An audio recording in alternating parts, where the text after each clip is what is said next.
Olá, pessoal.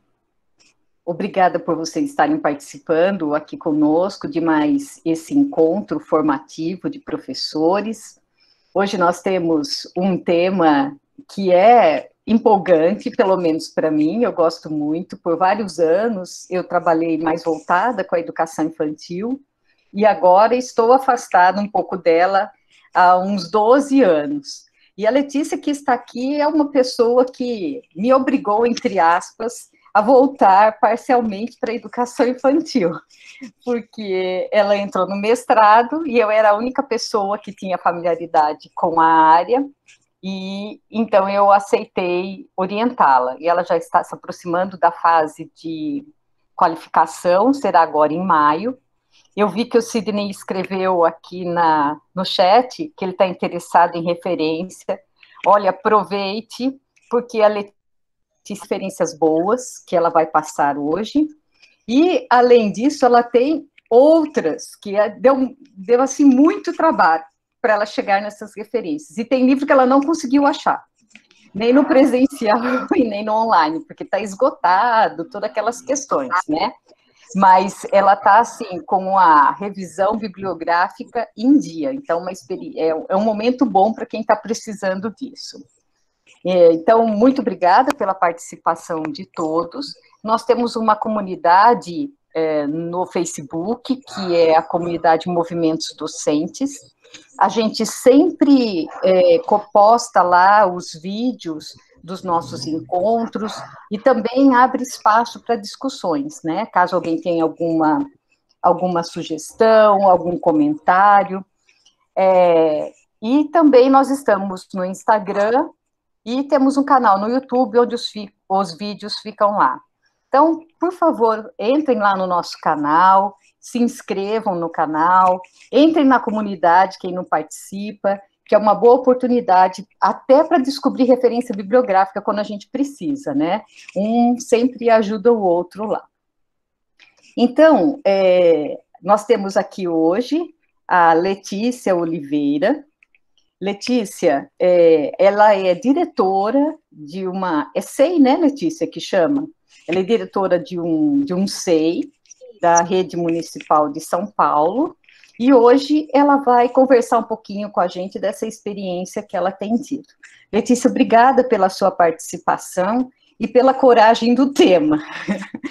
Né? Você já foi bastante criticada, inclusive no próprio mestrado, porque as pessoas têm até um pouco de dificuldade de entender esse tema. Mas aqui o pessoal da educação infantil acho que vai dar uma boa discussão.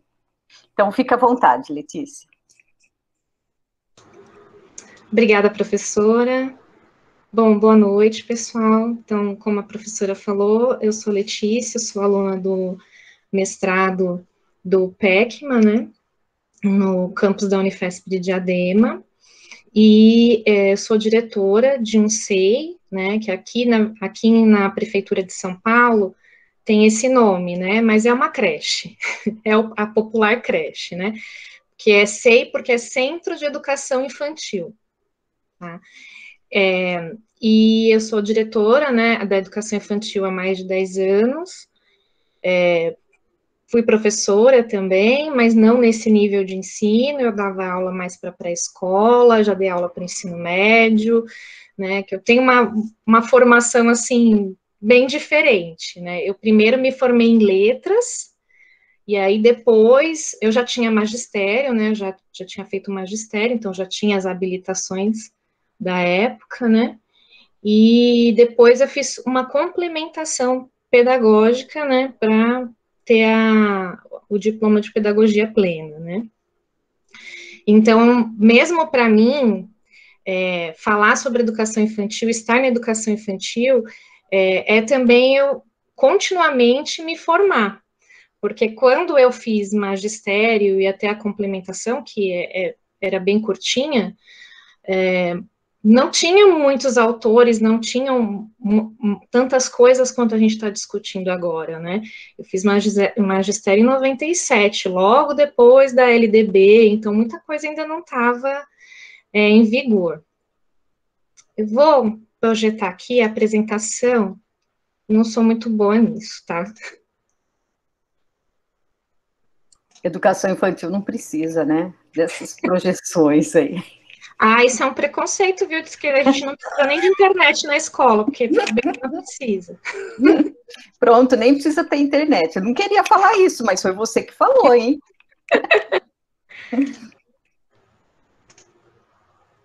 Ai, gente, por que ela não aparece? Peraí. Não tô aparecendo. Aqui. Ai, não era isso que eu queria compartilhar. Oh, meu Deus.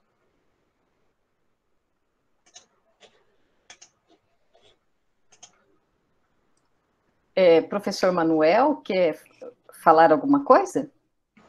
Sim, sim. Boa noite, tudo bem? Tudo bem, pode falar enquanto a Letícia vai se encontrando aí. Sim, eu acho, apesar que eu dou aula no ensino médio, na rede pública estadual em Diadema, mas a minha esposa, ela trabalha com creche, né, em creche, e eu dou aula de física e matemática para o ensino médio, mas eu sempre acreditei que a ciência deve ser ensinada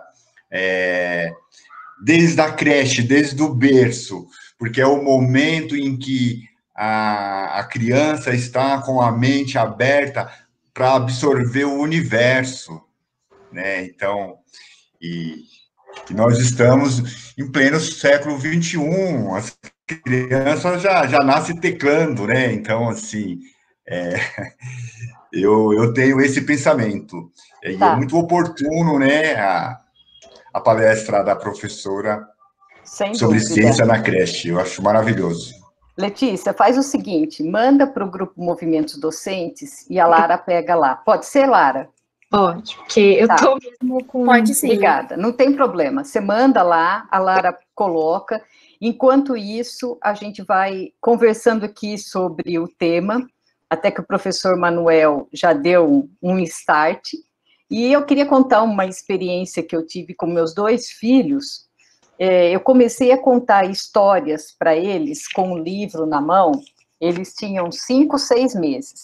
O segundo foi desde que nasceu, né? Porque eu contava para pequena e ele estava lá deitadinho junto, então estava ouvindo. E hoje eles são apaixonados por leitura. Então eles gostam muito de ler. E é uma coisa que sempre foi assim.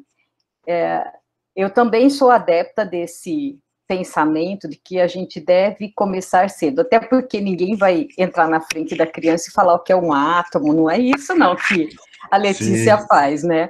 Ela vai contar um pouco da experiência dela e depois a gente volta a discutir. Obrigada pela ajuda, Lara. Legal. Vai lá, Letícia. Depois da fala da Letícia, a gente abre para discussão. Eu acabei pegando mesmo a apresentação lá do Gmail, eu não tenho muita familiaridade com ela, mas foi a que conseguiu entrar. Então, mas se você quiser esperar um pouquinho, a Lara já consegue colocar. Eu não consigo mandar para ela. Então tá, tudo bem. Vamos lá, vamos lá. Vamos lá. Então, eu decidi primeiro falar um pouquinho sobre o que é a creche, né? Porque a creche de hoje não é a mesma creche dos primórdios aí que teve na educação, né? Que era mais assistencial e, embora, né, já faça muitos anos que ela já é uma instituição de educação, ainda se tem muitas ideias, né, falsas, né, sobre muitas concepções erradas sobre o que é a creche, o que se faz na creche, qual que é a finalidade da creche, né? Então, ele é um ambiente institucional de educação que ele se difere do ambiente doméstico. Então, essa já é a primeira característica. O que acontece numa creche é muito diferente da educação que se tem no ambiente privado, no ambiente familiar doméstico. É um espaço da esfera pública para convivência e participação coletiva. Então, assim, os bebês e as crianças, a primeira instituição de vida social que eles conhecem é no núcleo familiar da família. E depois, o primeiro espaço que eles vão ter de convivência coletiva, de saber partilhar a vida comum, vai ser a creche. E entender que a educação, ela é um processo de humanização. Então, quando nós recebemos os bebês e as crianças pequenas na creche, o que a gente está fazendo é esse processo de humanização, né? E só tardiamente que a educação infantil foi incorporada, né, no sistema de ensino do país, né, após a LDB, vários movimentos sociais, e aí foi contemplada como a primeira etapa da educação básica, né? E agora no texto, né, também legal, ele já coloca que onde que se dá essa educação. Então, ele vai falar que de 0 a 3 anos é na creche, e dos 4 aos 5 anos é na pré-escola.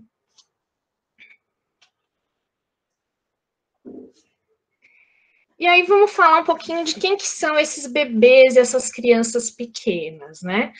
Então, ao contrário do que se perpetuou por séculos, né, eles são sujeitos históricos de direitos, né?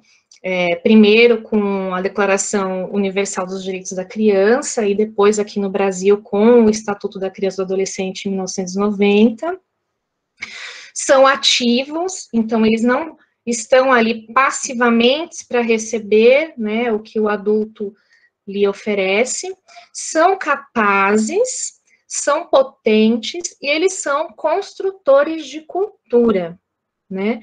Por quê? Porque eles vão se apropriar da cultura do adulto, do mundo, e entre os pares, entre eles constroem uma cultura própria, né? Uma cultura que é só deles. Então, eles são construtores de cultura.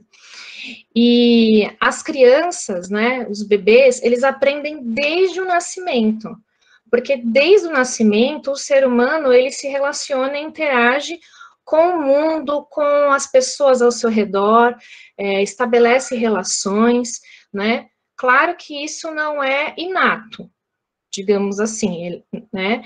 Depende das condições que lhes são oferecidas, né? Então, quanto mais você preparar esse ambiente para a criança poder explorar, para poder interagir, né, se relacionar, mais ela vai aprender e se desenvolver. Um termo, né, que agora é usado, primeiríssima infância, para falar especificamente de bebês e crianças de 0 a 3 anos. Porque quando se falava em primeira infância, todo mundo já remetia para as crianças um pouco mais velhas, as crianças de 4 e 5 anos, né? A creche, né, o Centro de Educação Infantil, ele ainda é muito invisível na questão da educação. Quando se fala em educação, as pessoas pensam logo na pré-escola, né? E a criança, ela se comunica pelo corpo, então a forma como ela vai se expressar, né, é pela corporeidade. Então é o olhar, é o gesto, é o choro, é o sorriso, é uma recusa, né? Então a criança, ela se comunica sim. E as múltiplas linguagens, né, que é a linguagem oral, a linguagem matemática, a linguagem plástica, artística, eles desenvolvem, só que não é da forma como antes era concebido, né? Que você trabalha isso como se fossem campos isolados. Não, porque numa mesma proposta, numa mesma experiência, numa mesma vivência, a criança, ela vai desenvolver múltiplas linguagens ali, né? Quando você propõe, de repente, um desafio para a criança, não é só a linguagem oral que vai estar presente. Então, as outras linguagens também estão. E o que é muito importante, né, na questão da educação infantil dos bebês, é a questão do afeto, né? Porque na educação infantil, se você não tem um vínculo com a criança, né, você não consegue desenvolver nenhum trabalho, porque a criança precisa ter essa segurança no adulto para ela poder se expressar, se manifestar, se desenvolver. Ela precisa ter essa segurança de que o adulto que está ali vai atender às suas necessidades, né? Vai partir do interesse dela, vai olhar no olho e que vai acolhê-la. Então, o vínculo e o afeto é muito importante. E as crianças, né, elas são movidas pela curiosidade. Os pequenos, eles são movidos pela curiosidade, porque através dessa curiosidade, deles quererem descobrir o mundo, descobrir quem eles são, eles vão explorar, eles vão pesquisar, né, e eles vão aprender.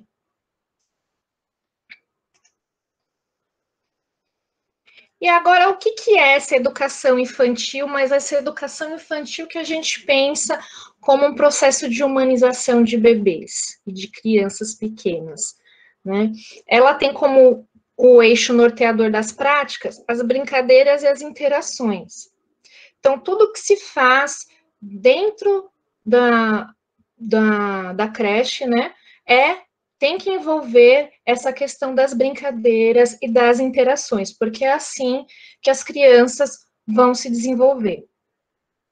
O objetivo, né, também é o cuidar e o educar, como está, inclusive, né, no texto da lei, né, que é cuidar e educar, e esse educar e cuidar, a gente fala que é ações indissociáveis, né, porque ao mesmo tempo em que eu estou trocando um bebê, alimentando um bebê, conversando com ele, eu estou cuidando, mas eu também estou educando.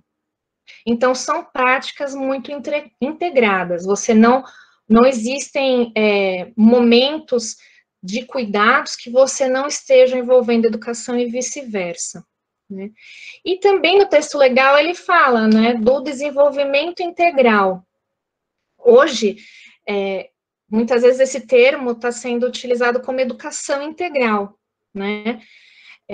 E isso para falar de educação de crianças, seja da idade que for, da faixa etária que for, que é esse pensamento de que quando você vai educar essas crianças, você não vai dividir a criança, digamos assim, dentro dessas dimensões, né? Você trabalha ela como um todo, né? Esse ser humano pensando na questão motora, na questão linguística, na questão cognitiva, afetiva, tudo isso, né, em conjunto. Hoje também, quando a gente vai falar de infância, né, vocês provavelmente já viram muito escrito o termo no plural, infâncias, né? E é assim que a gente pensa, por quê? Porque não existe infância no singular, porque você não tem um modelo único de infância e de criança. Cada criança, né, tem a sua história, cada criança vive a infância a seu modo, né? Não existe um único modo de ser criança. Então, hoje a gente fala de infâncias, porque elas são plurais mesmo. As habilidades, né, que as crianças vão desenvolvendo ao longo da vida, elas não são fruto de uma maturação biológica. Então, esta ideia que se tem de que, os bebês são pequenos, não adianta eu vir com uma proposta com eles porque eles não entendem, eles não vão aprender, porque tem que esperar ele falar, porque tem que esperar ele saber ler e escrever. Então, isso é uma grande balela, na verdade, porque todas as habilidades que nós, como seres humanos, desenvolvemos, a gente precisa mesmo ser ensinado para isso, né? E como que a gente aprende? A gente aprende na relação com o outro e com o mundo, né? Por meio das práticas sociais. Então, outra questão que é importante, que também coaduna com a ideia de infâncias no plural, é porque quando você pega um grupo de bebês e de crianças, né, você tem que olhar para essa diversidade desse grupo, porque cada um ali tem uma história familiar, tem uma cultura, tem um modo de ser, de viver, diferente da outra, né? E a gente tem que apresentar para o grupo essa diversidade, né? Sem impor a diversidade, mas sim que as crianças sejam apresentadas a este diferente, né? Para que elas aprendam também a conviver. E a educação infantil também, ela vai ser a formação da identidade das crianças. Então, quando a gente começa um trabalho com bebês e crianças pequenas, né, a gente cria uma identidade do grupo, né, porque eles ainda, quando eles entram, eles não se percebem como grupo, né, eles estão começando a se perceber como o próprio ser, né, tipo, eu existo, descobre que tem a mão, descobre o pé, aí depois vai descobrir a sua imagem no espelho, aí descobre o outro. Então, a gente cria essa identidade do grupo, essa questão de pertencimento também. A família, né, ela é um outro elemento muito importante e necessário na educação infantil, porque sem a família você não consegue fazer nenhum tipo de trabalho que vai ser efetivo na educação dessas crianças, né? Porque precisa ser partilhado, compartilhado. Então, tudo que é feito, tudo que as crianças realizam no cotidiano, com os professores, então precisa ser compartilhado com as próprias crianças, porque eles gostam de ver e de admirar as suas produções e as dos colegas, e também precisa ser compartilhado com as famílias, né? As famílias precisam também saber desse dia a dia das crianças na escola, e também como que se dá a relação familiar deles, é importante também para que a gente entenda algumas questões, né, dessa criança. Então, a família, ela precisa também, assim como o bebê que chega na escola, ela também precisa ser acolhida, né? É importante frisar, né, que a educação infantil, ela não é um preparo para a escolarização, porque durante muito tempo, né, foi pensado que a educação infantil tinha essa finalidade de fazer treinos motores, de você ter um preparo ali para a alfabetização, de você ter que começar a ensinar as letras. Então, não é essa a finalidade, né?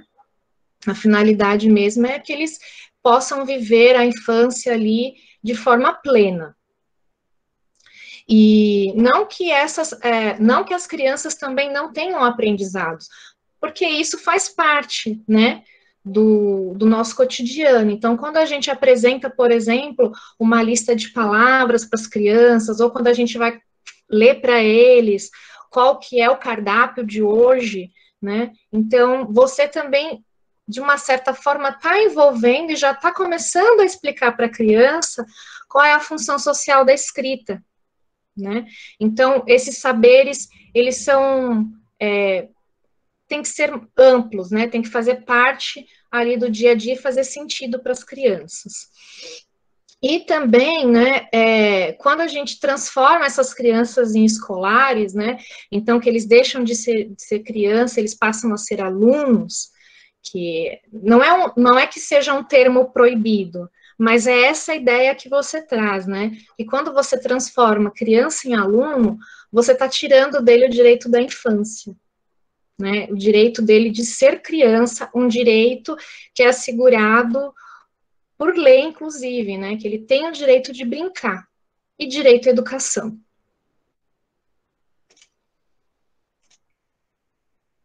Agora vamos falar, né, desse profissional. Quem que é esse educador da infância, né? Como a gente está falando aqui, né, para pessoas de vários estados, então eles recebem, às vezes, nomenclaturas muito diferentes, né?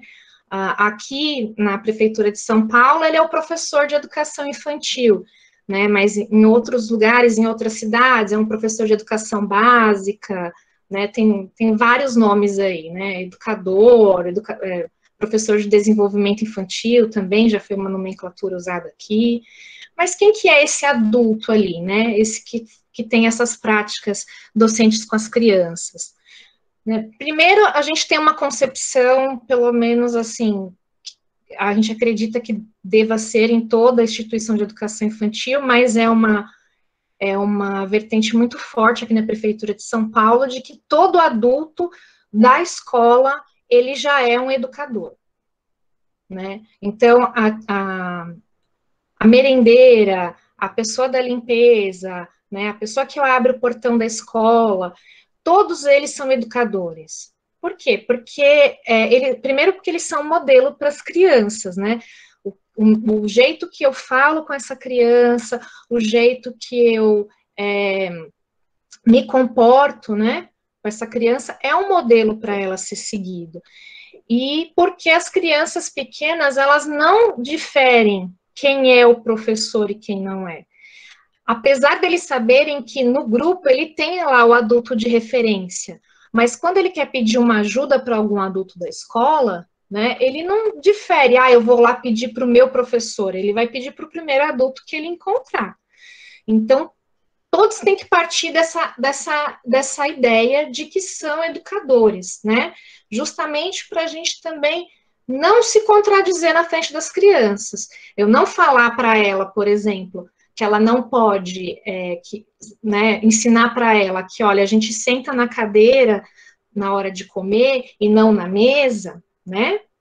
E eu, de repente, lá como adulto, tô lá observando, ajudando as crianças no almoço, e aí eu tô lá escorada, sentada numa cadeira, num canto do refeitório, né? Então, a gente também tem que tomar cuidado, porque a gente acaba falando uma coisa e fazendo outra na frente das crianças. Né, o professor, né, esse adulto, né, educador, ele precisa sempre estar aberto e alerta a todas as manifestações ou ao silêncio dos bebês e crianças, porque o silêncio da criança também nos diz muito, né? Então, é uma profissão que ela é de delicadeza e sutileza, né? Porque está nos mínimos, digamos assim, nos detalhes, né? Naquela forma como a criança posiciona o bebê posiciona o seu corpo, né? Ele está dizendo alguma coisa quando ele se aproxima para pegar um brinquedo ou de um colega. Então, a gente também tem que ter essa postura. E ele, né, qual a função dele ali? Ele vai ser aquele que vai promover essas aprendizagens. E como que ele faz isso? Não é ele pensando atividades para as crianças fazerem, né? É quando você organiza os materiais, os tempos e os espaços de forma que promova essas aprendizagens, né? Essa escuta atenta que a gente tem que ter, essa observação e registro, né, do professor para as manifestações das crianças, eles já vão dar algumas pistas, já vão dizer para que caminho eu tenho que ir com esse grupo, o que é necessidade e interesse desse grupo de bebês e crianças, né? Não sou eu como adulto que já tenho que chegar no começo do ano com um plano pronto para o ano inteiro, né? Não, eles que vão dizer para a gente o que move a curiosidade deles, o que eles têm dificuldades, o que precisa ser desafio para essas crianças. E aí sim o professor começa a promover essas vivências, né, essas experiências, porque eles vão aprender assim, vivendo e experimentando. Outra coisa que faz desse professor da infância, né, apesar de não ser muito valorizado, é que isso requer dele um movimento de registro, de pesquisa, de planejamento, de narrar essas experiências, de documentar e de avaliar esses percursos. E isso não é uma coisa simples, né? Ainda mais quando você está com um grupo grande de crianças e você estar atento para não perder aquele momento importante, né? Você registrar a partir daquilo que você inferiu que é uma necessidade, você pesquisar maneiras, né, o que é importante, o que você consegue fazer ali, que é um desafio que vai fazer a criança avançar, você planeja, né, você vai narrar, então você vai contar para as crianças, nos seus registros, para as famílias, né? Você vai escrevendo uma história, exatamente nesse sentido. Você vai escrevendo uma história do desenvolvimento das aprendizagens, tanto do grupo quanto de cada criança. E aí, quando você tem essa história, esse percurso que você conseguiu, né, por meio de diversos registros, que pode ser foto, pode ser escrito, né, tem várias formas de se fazer esse registro. Quando você tem isso documentado de uma forma que, quando você retome, você consegue ver, né, quais foram as aprendizagens do grupo, qual foi esse percurso, aí o professor consegue refletir sobre o que foi feito, né, avaliar esse trabalho, né, tanto avaliar o seu trabalho, como também avaliar as aprendizagens dos pequenos. E quando ele vai propor, né, as vivências, as experiências, ele também tem que ter esse respeito às singularidades. Então, você está propondo para um grupo de crianças, mas, ao mesmo tempo, você não pode perder de vista aquilo que é particular de cada um, né? Então, quando uma criança, às vezes, não quer participar de determinada vivência, de determinada proposta, ou quando a criança, por exemplo, manifesta que não está bem, né, você ter também esse respeito, né, dessa individualidade da criança. E agora é falado que é mais difícil, que é o desafio, e que muitos pensam que é algo improvável, né? E esse papel das ciências na educação infantil, isso é possível, né? Como é que eu vou ensinar ciências para bebês? Não, isso não existe. Ele precisa estar com a linguagem lá formada para eu poder começar a ensinar os conceitos para as crianças. Então, isso não se dá nessa faixa etária. Não, se a gente for retomar, né, até os documentos, né, da educação infantil, a gente vai ver que está presente lá em todos os momentos, né, as ciências. E se a função social da escola já é permitir que essas crianças tenham contato com conhecimento científico, o que é o conhecimento científico, né? É contato com esse mundo e com as produções, né, com as criações humanas. Então, ela existe, ela está presente, e, além disso, nesta faixa etária que as crianças estão realmente buscando essa conexão, né, de entender o mundo, de entender a si mesmo, de entender o que é os produtos da construção humana. E aí, a gente, como professor, né, na educação infantil, a gente tem que ampliar essa compreensão do mundo, né? Então, esse é o nosso papel também. Uma outra coisa também que já nos dá, assim, elementos, né, instrumentos para poder fazer um trabalho de ciências com as crianças, é porque as crianças, elas já, por si só, né, elas já são curiosas e elas têm um fascínio, um maravilhamento com as coisas do mundo, né, com as coisas pequenas, digamos assim. Então, isso instiga para que eles possam investigar e descobrir, né, eles estão num momento muito propício que eles querem descobrir o porquê das coisas, né. E é importante, né, que o que foi até que me chamou a atenção para eu começar a fazer uma pesquisa nesse sentido, foi justamente a gente ter essa noção de que as crianças, elas já nascem querendo ser pequenos exploradores, né? mesmo sabendo que a acepção do termo cientistas, né, não seria esse, mas eles são pequenos cientistas, né, e conforme a gente vai passando por esse processo de escolarização, e até mesmo nós, enquanto adultos, pais, né, nessa relação, a gente começa a matar esse desejo, essa vontade da criança de querer investigar, de querer descobrir o porquê das coisas, né? A criança quer pegar, por exemplo, você está lá fazendo um bolo, ela quer pegar o ovo, ela olha o formato do ovo, ela quer ver se esse ovo quebra, então ela vai tentar jogar no chão, né? Então, isso são experiências, são tentativas que eles vão tentando testar, né, o que aquele objeto faz, quais são as hipóteses dele. E a gente, como adulto, né, a gente vai cada vez mais cerceando, né, não mexe aí, não brinca com a água, sai daí, sai da lama. Então, a gente não proporciona, às vezes, esse contato com essas crianças, a gente não deixa que eles experimentem. E esse autor também, ele vai falar, né, que formar os indivíduos cujos pensamentos imaginativo, criativo e investigativo vão ter maior grau de disciplina e desenvolvimento. Então, por isso que ele fala que é importante as crianças já terem contato com uma educação científica desde a mais tenra idade, né, para que a gente possa desenvolver cada vez mais esse tipo de comportamento de pensamento científico e imaginativo dessas crianças.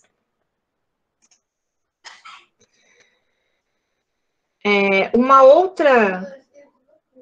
outra ideia, né, que também facilita esse trabalho, né, e justifica esse trabalho com as crianças pequenas, porque as interações e as brincadeiras, elas vão se articular com essas práticas pedagógicas para uma educação científica, porque as crianças vão aprender como? Explorando, da tentativa, né, nas brincadeiras, que elas buscam interpretar o mundo, que elas imitam, né, e reproduzem as formas de pensamento abstrato para poder resolver problemas práticos.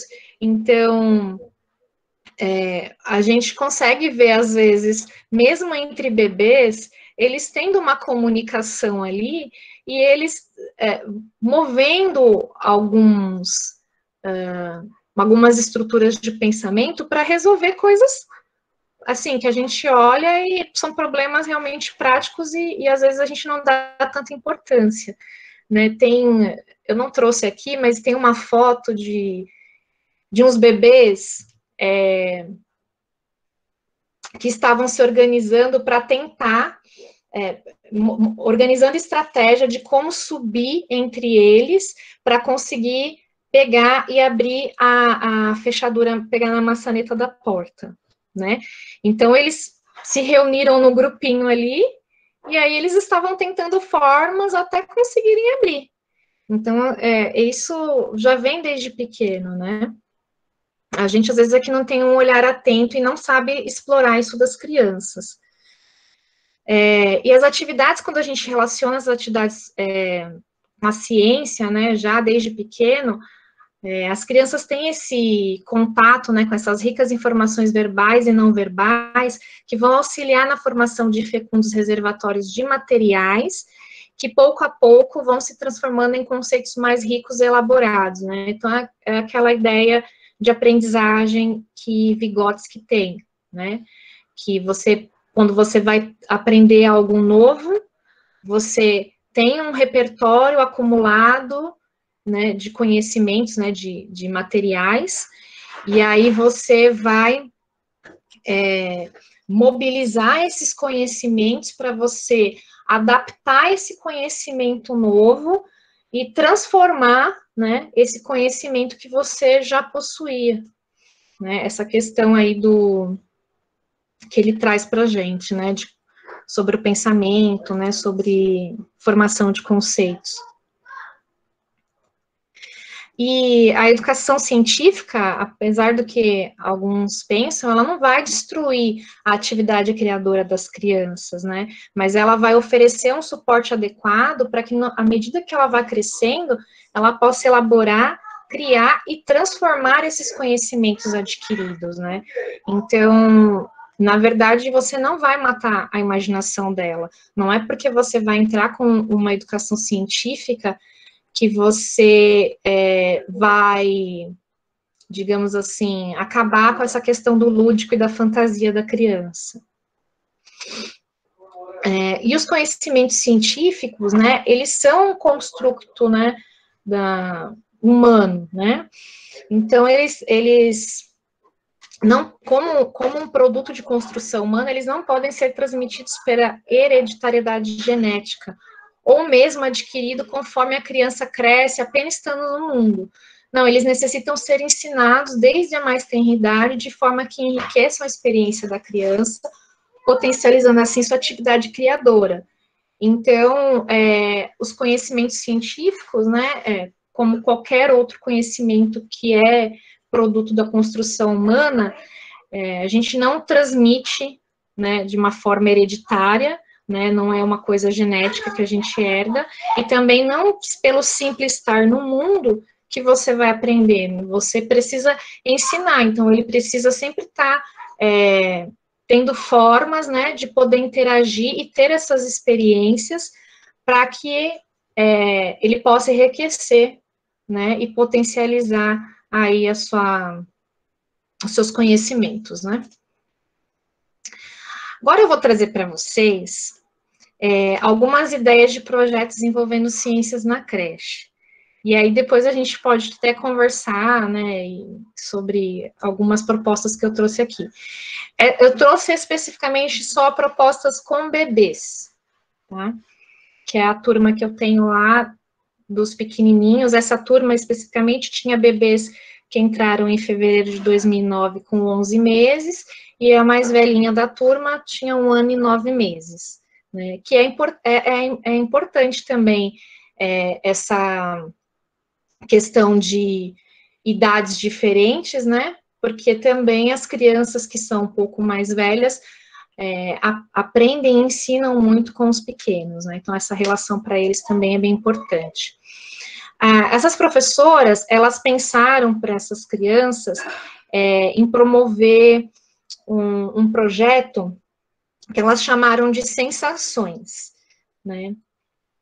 E aí elas queriam fazer com que as crianças explorassem diversos tipos de objetos, né? Não só para sentir questão de textura, mas também temperatura, cheiro, cor, sabor. Então, mexer com todos os sentidos da criança, né? Pensando que, assim, as crianças, elas são muito sensoriais, né? Elas aprendem realmente aguçando esses sentidos que elas têm, né? Então, aqui na primeira foto, as professoras fizeram, né, uma gelatina, colocaram nessas caixas plásticas grandes e colocaram pedaços de frutas, mas vocês viram que ela colocou propositalmente as frutas maiores, para que as crianças pudessem manipular, mexer. E a questão de ser gelatina, justamente porque, como eles são bebês, que eles podiam levar na boca, sentir o sabor, né, a textura, e que também não teria problema. E elas estão no refeitório, né, pro preparo, elas tiveram que fazer todo um preparo, né, para essa atividade. Então, assim, isso também é a ideia de que na creche não existe aprendizagem e que o professor de educação infantil age, né, por espontaneidade. Não é verdade, né? Então, exigiu delas muito preparo, sim, muito planejamento para cada uma dessas atividades aqui que eu vou apresentar. E aí, eles começaram a mexer, mas eles ficaram um pouco receosos, né? Aí, alguns não queriam tocar com as mãos, tal. Aí, elas trouxeram, então, colheres para eles. Aí eles começaram, né, os que não tinham ainda colocado a mãozinha, começaram a mexer no potinho e sentir, levar na boca e apertar na mão e mostrar para o colega. E elas fizeram de outras cores também, tinha amarelo, tinha uma diversidade, não foi só esse tipo de material, não. Depois elas fizeram uma outra atividade que foi para eles também mexerem com texturas, né, para eles mais lúdica. Eles pegaram saquinhos, né, saquinhos plásticos normais, elas colocaram gel de cabelo, esses coloridos, transparentes, e colocaram vários brinquedinhos pequenininhos, objetos, ó, bolinhas, para que eles fossem mexendo e sentindo, né, e descobrindo aí. Essa daqui foi uma atividade que eles adoraram, assim, eles se envolveram muito. Na creche, a gente tem essas luvas de procedimento, que são essas luvas tipo cirúrgica que as professoras usam para fazer as trocas dos bebês.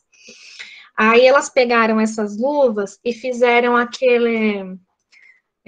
não sei se em todo lugar tem esse nome, mas aqui eu chamo de sagu, que é aquela gelatina que tem aquelas bolinhas pequenininhas.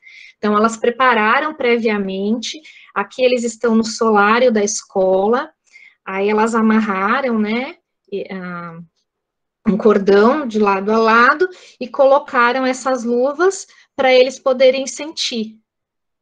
E eles, assim, eles adoraram, né. E, claro, né, teve criança que ficou muito tempo intertida, teve criança que ficou um pouco menos, mas isso é natural, porque eles não vão fazer a mesma coisa ao mesmo tempo, né? Se nem nós adultos às vezes fazemos, imagine os bebês, né? Aí elas foram fazer essa atividade do tapete sensorial.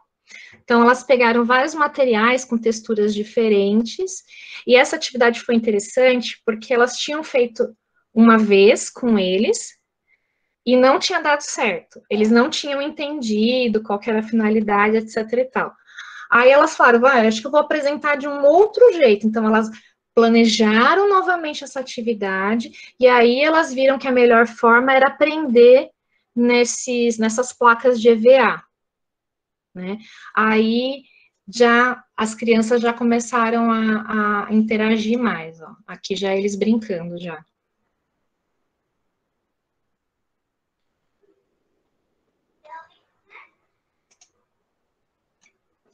Essa outra atividade são aquelas bolinhas de gel. Eu não sei exatamente para que serve, não sei se é para aquário, se é para decoração, mas são umas bolinhas assim de gel e elas são geladinhas. Então, elas levaram, né, e deram para eles ficarem explorando também as sensações e eles adoraram. Essa foto aqui eu coloquei, né, para também ter uma ideia, porque quem acha que educação infantil é fácil, nunca tentou colocar um bebê numa roda. Nem uma criança de 3 anos. Porque isso aqui é uma construção longa, né? Porque mesmo uma criança, por exemplo, de 3 anos, numa turma grande, aqui são 18 bebês, né? Eu tenho turmas lá de crianças de 2, 3 anos com 24. Para você colocar eles em roda, você põe, quando você vai colocar outro, ele já saiu do lugar. Então, tudo isso aqui é uma construção. E aí, na hora deles manipularem, elas vão fazendo em pequenos grupos.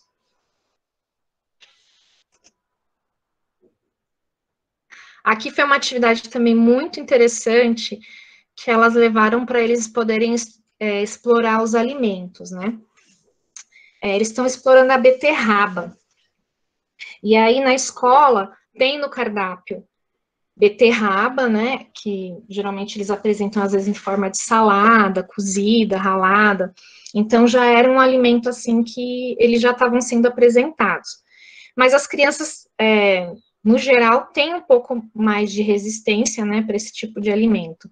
Embora tem muita família que veio me falar que a criança aprendeu a comer beterraba, alguns alimentos na creche, e chegou em casa pedindo para a mãe para fazer, para cozinhar beterraba, porque eles não conheciam, não comiam. E aí, então, é um alimento que a gente tinha já na cozinha da escola, então as professoras foram lá, pediram, né, deram para eles explorarem, então aqui eles estão vendo a textura, mostrando um para o outro, sentindo o cheiro, qual é o gosto. E aí, a ideia também é pegar essa beterraba e a gente experimentar novas formas de desenhar, né? Então, com os bebês, nesse ano, elas experimentaram vários tipos de elementos, como riscantes, né? Em vez de dar o tradicional giz de cera, né? Lápis para criança, então elas pegaram materiais diversificados e foram aí apresentando para eles e deixando eles explorarem nos desenhos. E aí aqui a bacana também, né, que é uma coisa que eles podem fazer uma dupla exploração, né, ao mesmo tempo em que eles desenham e ver como é que fica a marca desse alimento no papel, eles também podem manipular, botar na boca, ver a textura, ver o sabor. Essa daqui foi uma atividade que as professoras, assim, ficaram muito satisfeitas e surpresas, porque elas foram fazer uma massinha de modelar, né, aí colocaram eles em rodinha, tudo, e elas foram passando cada ingrediente que fazia parte, para eles irem experimentando, sentindo o cheiro, então o cheiro do óleo, o cheiro da farinha, a textura, e era legal que era coisa que eles, né, aqui é o sal, então ele podia botar na boca, ver qual era o sabor do sal, a textura, e elas acharam que talvez não fosse dar muito certo, porque talvez eles não fossem esperar a hora de cada um poder ajudar nesse preparo, né? E elas ficaram muito surpresas em ver que foi muito tranquilo, né, fazer isso com os 18 bebês, fazer essa receita, que eles participaram, eles esperaram a vez, né, para fazer, todo mundo foi, colocou um pouco do ingrediente, todo mundo teve a oportunidade de pegar na colher para mexer a mistura, então foi bem bacana, assim. E aí depois eles brincando, né, com a massinha que eles produziram, né.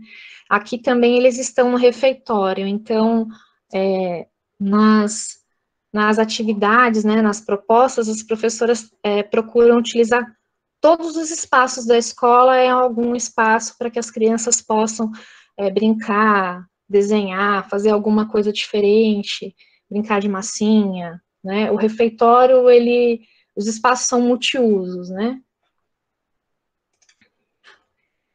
E algumas referências aqui, né? Letícia, deixa um pouquinho as referências aí. Tá. A gente começa a discussão e deixa aí, porque tinha uma pessoa daqui, deixa eu ver que eu esqueci o nome dele, acho que é Sidney, alguma coisa assim, que está interessado, Sidney. E a gente pode começar a discussão. Então, a partir desse momento, vocês estão liberados aí para fazer comentários, perguntas. A Viviane já levantou a mão. Só peço que vocês sejam objetivos nos comentários. Vai lá, Vivi. Eu estou encantada, porque, assim, muito do que ela falou é o meu dia a dia na creche e eu nunca imaginei a ciência nisso. É meio maluco, né? Porque no fundamental é tão claro, é tão, né? E a gente pensa ali na experimentação do alimento e muitas das coisas que foi mostrando é a nossa rotina, né? É muito mágico pensar em mostrar esse caminho que, como dos pequenininhos, não tinha pensado. Que legal, Viviane, que você gostou, que pensou nisso, né, Letícia? Porque o objetivo da Letícia é esse mesmo. Quando ela fez a primeira apresentação lá na pós-graduação, teve resistência de algumas pessoas, eles ficaram assustados, mas é pelo fato de não conhecer isso daí, né? O que seria essa ciência com esses bebês? Agora, vamos falar a verdade, fazer massinha com 18, não, olha, e ficar sentadinha em roda, fiquei admirada com isso. É uma construção, né? E aí, sim. E assim, elas fizeram muito mais coisas que eu não mostrei aqui, e são 2 professoras no turno da manhã e 2 professoras no turno da tarde. E as professoras do turno da tarde também participavam do projeto, mas claro que as propostas eram outras, porque elas planejavam juntas e a criança não vai ver a mesma coisa de manhã e a mesma coisa à tarde, né? Então, elas diversificavam. E tem muita coisa que elas fizeram, e se você pensar que foi um ano que a gente teve um movimento de paralisação dos professores em fevereiro, então que isso interrompeu o processo de adaptação das crianças na escola, que os bebês, eles já demoram um pouco mais, porque, né, quem trabalha com essa faixa etária sabe que no começo é muito choro, aí depois tem o tempo que as crianças ficam mais doentes e faltam mais. Então, tem tudo isso, né? Você saber lidar, tem as trocas, né? Muitas crianças que ainda não andam, que mamam no peito, então, que não se alimentam, choram o dia inteiro. Então, elas realizaram tantas coisas que a gente até, né, eu fiquei admirada agora retomando os registros dela, né? E eu trouxe mesmo os bebês porque a gente geralmente acha que por serem bebês a gente não precisa oferecer, né, nada para eles, que pouca coisa que você oferecer para entreter tá bom, né? Que ali não tem o que você tirar, não tem o que trabalhar.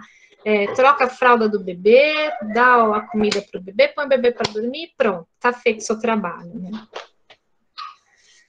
Muito bem, mais algum comentário? Vivi, você ia complementar alguma coisa da sua fala? Pode falar. Eu ia falar que, assim, durante agora, né, no ensino remoto, a gente tem visto um olhar diferente, né, em relação a tudo que é feito. A família está vendo a gente não mais só nesse espaço do cuidar, está entendendo, né, a intenção por trás da creche, não só a parte do cuidar, e nós também conseguimos ver as famílias de uma maneira diferente, porque a gente também, como professor, a gente via a família como, já veio largar a criança. A gente também tinha essa visão, a gente não assumia, mas a gente também tinha essa visão. E hoje a gente vê as famílias interagindo, eu até comentei da manga, então eu fiz um vídeo mostrando fruta e as crianças amam manga. E as mães deixaram de experimentar. Então tinha criança com manga na cabeça e todo assim, né, decorado de manga, e a fruta predileta da minha filhinha, que vai de 4 meses a 2 anos e meio. Né?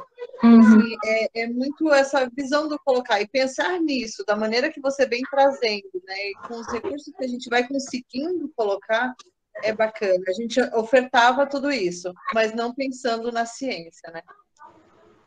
E como a Letícia falou, Vivi, o planejamento, né, é muito importante, porque quando você faz o planejamento, você vê a intenção que está lá, ou seja, o objetivo, né, que tem. Mas legal, então agora você vai fazer consciente, Vivi.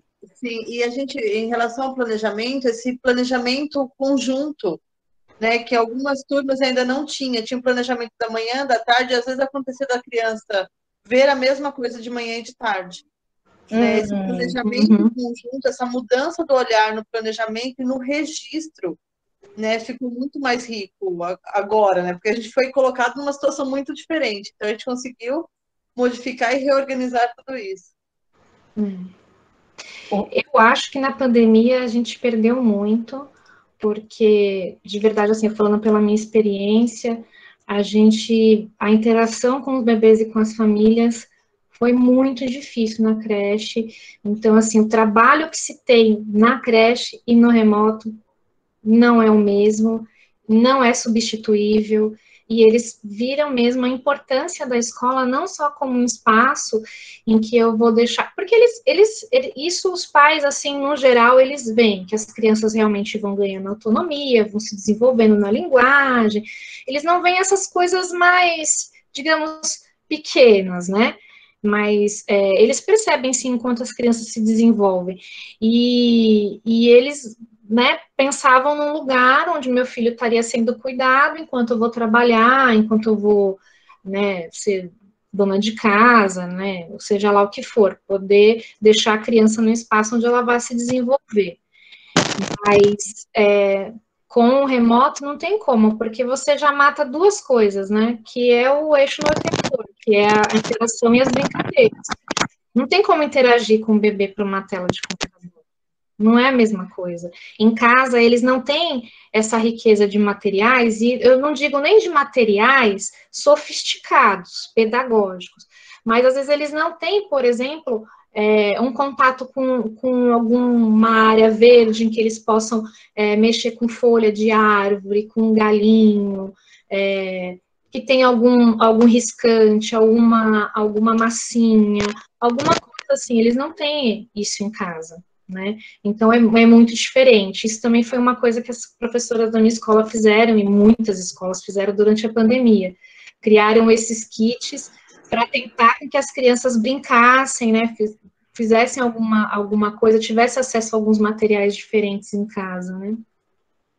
Acho que a Malu quer falar. Malu?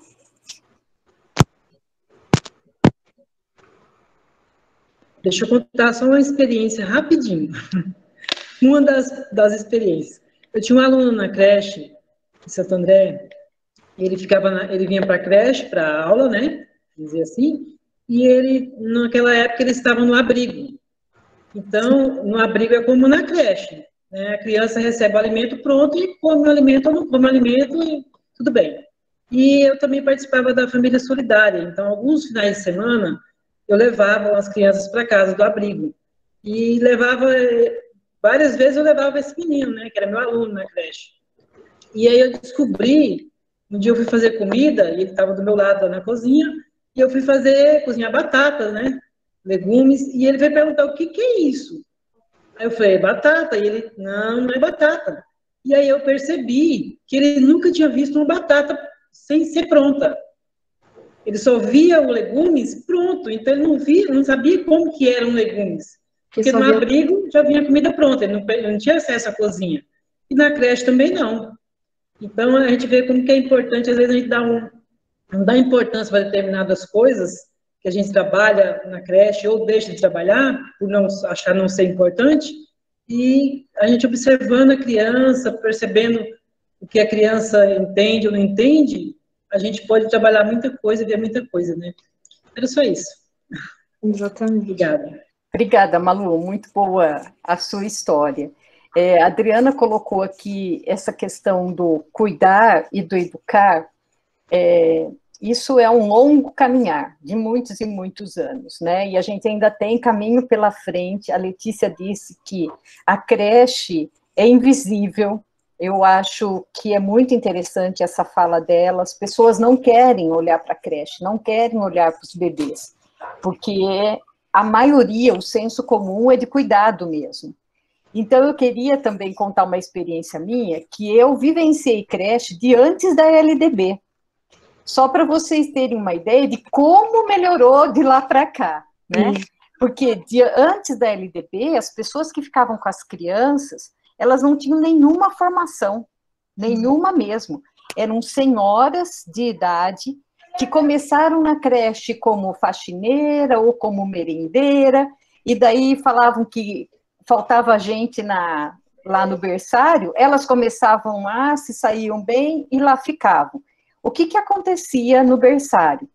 Dava o lanche da manhã, né, quando eles chegavam, daí a gente colocava todas as crianças num piniquinho, um ao lado do outro. Só que naquela época tinha menos crianças do que a Letícia está falando, acho que eram umas 10 lá por faixa etária. Gente, eu tinha foto disso, mas eu não sei o que eu fiz com essas fotos. Um do ladinho do outro, quer dizer, eles tinham que fazer cocô todos ali ao mesmo tempo, um do lado do outro, tudo sem roupa, era uma coisa muito esquisita. Daí que fazia, não fazia, ficava lá uma meia hora e daí às vezes a pessoa falava assim, não, fica mais um pouco porque você não fez, aquela coisa assim. Saía dali, ia para o solário. No solário, gente, eles ficavam brincando com as coisas ali, desordenadamente, até o horário do almoço. E tinham 2 pessoas que cuidavam deles, elas ficavam sentadas, olhando para eles e conversando entre elas. Não com as crianças, conversando entre elas. Então, quando eu me lembro dessa cena, e que isso não foi um dia, isso eram todos os dias assim, e ouço essa fala da Letícia, da Viviane, da Malu, a gente vê quanto que a gente evoluiu, né? São pessoas formadas em pedagogia, em letras com pedagogia, fazendo mestrado, né? Então, hoje nós estamos numa situação muito melhor do que 30 anos atrás. Podia ter levado menos tempo? Podia, mas é cultural, o Brasil é assim, então a gente tem que continuar nessa luta de valorizar a educação. É evidente que a gente cuida das crianças, mas a educação é fundamental. E na parte da educação, entra a educação científica, né? Ou como escreveram aqui no chat, a alfabetização científica. Eu acho lindo esse trabalho que a Letícia teve coragem de apresentar no mestrado de ciências. Letícia, o Rafael escreveu aqui que ele estava presente, ele viu o choque quando você apresentou, viu?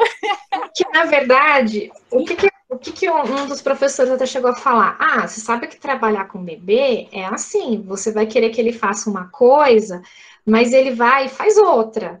E eu falei para ele, mas isso não é um problema. Mas eu falei assim, porque a gente não está fazendo experiência com os bebês. Uhum. Não é, eles não estão sendo fruto de um estudo ali. Na verdade, eles estão fazendo a atividade, eles que estão sendo ativos, né, nesse sentido. Eles que vão me dizer para onde a curiosidade deles vai. Então, é engraçado também porque tem duas situações que as professoras também relatam, que elas fizeram atividade esperando uma tal reação das crianças e elas tiveram outras, mas isso não foi uma coisa que elas viram como ruim. Então, eu lembro que tem uma atividade que elas fizeram, que elas queriam colocar um bambolê e queriam colocar uns celofanes, um bambolê para eles mexerem. Mas aí, como acontece em toda a escola, não tinha celofane. Não tem problema, elas adaptaram, elas acho que colocaram fita adesiva, aquelas transparente e tal, e aí a ideia era que eles colocassem as bolinhas lá, umas bolinhas de plástico, igual aquelas de piscina de bolinha. E aí, eles acharam mais interessante, ao invés deles mexerem, eles ficarem com o corpo lá, grudando o corpo no durex, né? Então, eles começaram a interagir com o brinquedo lá, usando o corpo deles e vendo como é que aquilo funcionava. Teve uma outra que eles queriam elas queriam fazer movimento com eles, atividades de movimento. E aí pegaram os colchonetes e colocaram assim, e aí eles não entenderam, acho que era para pular, que era para fazer outra coisa. Como eles já estão acostumados que o colchonete é para dormir, eles começaram a deitar no colchonete achando que era para dormir. Mas aí a professora foi lá, brincou, fez uma cambalhota, alguns se arriscaram a fazer cambalhota. Então, isso não é um problema, né? Às vezes eles mostram pra gente coisas que a gente não enxerga como adulto, né? Porque eles têm essa capacidade de que um objeto para eles tenha uma outra finalidade, né? Essa questão do simbólico.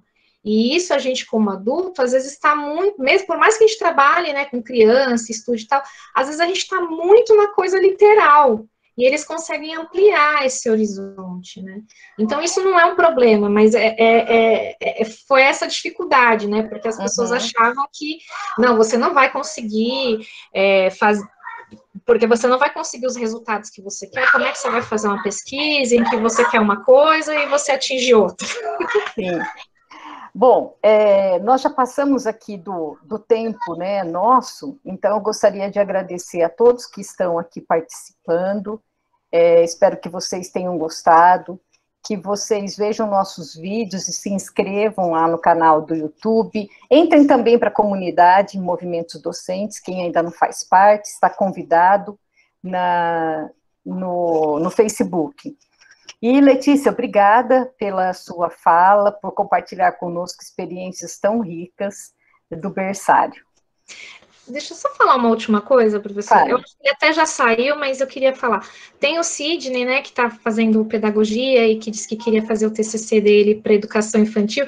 Queria falar para o Sidney que, apesar de não ser uma coisa que as pessoas às vezes vejam como comum, né, existem homens, sim, dentro da creche, e que isso é bacana, e que isso tem desconstruído muito essa ideia de que o homem não pode cuidar, de que é uma atividade feminina, eu vou deixar meu filho e minha filha para ele trocar a fralda, um homem.